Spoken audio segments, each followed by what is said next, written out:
देखिए, राहुल गांधी जी ने कभी भी सच्ची बात बताई नहीं है। आपको याद होगा कि जब उन्होंने महाराष्ट्र में वोट चोरी का वो आरोप लगाते हैं, उसके साथ ही उन्होंने महाराष्ट्र में उन्होंने केस भी किया था और वो महाराष्ट्र के हाई कोर्ट में केस हारने के बाद कल सुप्रीम कोर्ट ने भी उनके उस केस को खारिज कर दिया।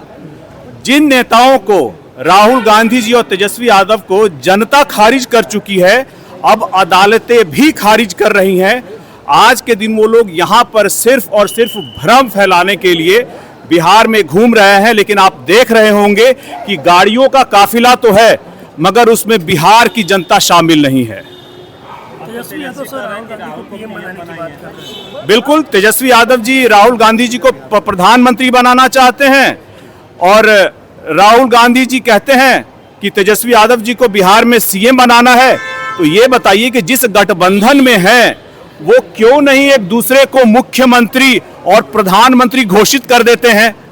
पब्लिक मीटिंग में, पब्लिक मंच पर आकर एक दूसरे को मुख्यमंत्री और प्रधानमंत्री बनाने की बात करते हैं। अपने गठबंधन के अंदर फिर उनके बीच खींचातानी क्यों है? क्यों नहीं गठबंधन के अंदर भी एक दूसरे को घोषित कर देते हैं? देखिए, वो एक दूसरे को झांसा दे रहे हैं, अपने गठबंधन के सहयोगियों को भी झांसा दे रहे हैं कि किस तरह से आपस में सीटों के बंटवारे को लेकर के जो कांग्रेस चाहती है, जो राजद चाहती है, वो हो पाए। अदरवाइज दोनों एक दूसरे का भला नहीं चाहते हैं।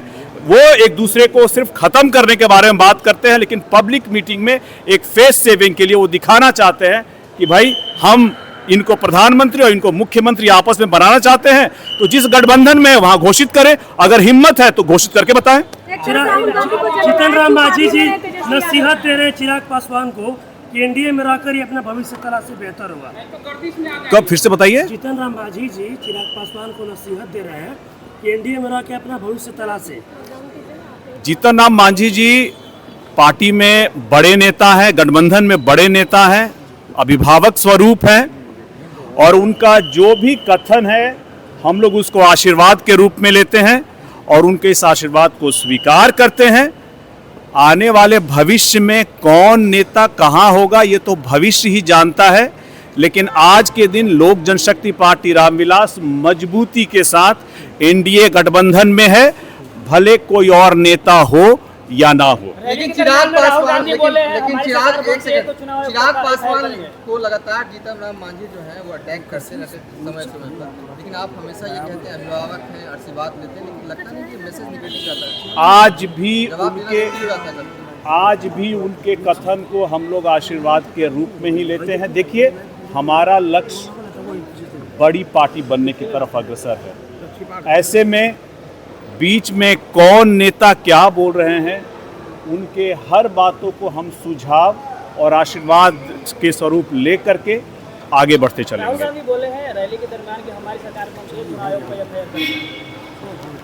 बिल्कुल इनका संवैधानिक अधिकार है। अगर जिसका पूरा परिवार कभी भी बाबा साहेब भीमराव अंबेडकर को कभी सम्मान नहीं दिया, उनके वंशज जब आज संवैधानिक संस्थाओं पर कुठाराघात करने के बारे में सोचते हैं तो ये स्वाभाविक ही है।